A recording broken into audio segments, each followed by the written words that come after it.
Hello, welcome to all. Today we will see one example in a topic trigonometry, that is find the value of sine 15 into cos 15. Okay, what is given here? We have to find value of sine 15 into cos 15. आपल्याला माहिती आहे sign 15 ची value तुम्हाला पाठ असेलच असं नाही, माहीत असेलच असं नाही.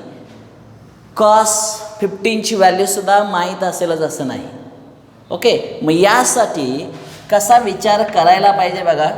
तुम्हाला बेसिक हा रूल माहिती आहे, sine of 2 theta equal to 2 sine theta into cos of theta. विचार करा बरं, हा जो साइन 15 या थीटाच्या जागेवर 15 आपण लिहिलं, या कॉसच्या शेजारी 15 इथं थीटाच्या जागेवर 15 लिहिलं तर आपला आन्सर कमी वेळात येणार आहे. बघा, पण या सगळ्याच्या शेजारी 2 ची गरज आहे.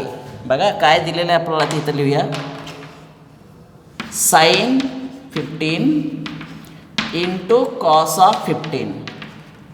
ओके, आता हे जे 15 म्हणजे इथलं थीटाचा जागा 15 आहे, 2 ची गरज आहे. तर मी काय करतो पुढच्या स्टेपला, 2 sine 15 into cos of 15 divided by 2. 2 ही आपण ॲडजस्टमेंट केली कारण 2 इथं असलं पाहिजे. जर हे असेल तर रूल हा असा आहे, याचाच अर्थ असा, वरती बघा 2 साइन 15 इंटू कॉस 15, याचा अर्थ असा साइन ऑफ 2 इंटू 15 आपण खाली 2 आहे असं आहे. लक्षात आलं? याचा अर्थ साइन 30 तयार झालं. Okay, this gives here sine 30 divided by 2. Okay, आता साइन 30 ची व्हॅल्यू तुम्हाला सगळ्यांना माहिती आहे, 9th स्टँडर्ड 10th स्टँडर्डला वगैरे होती.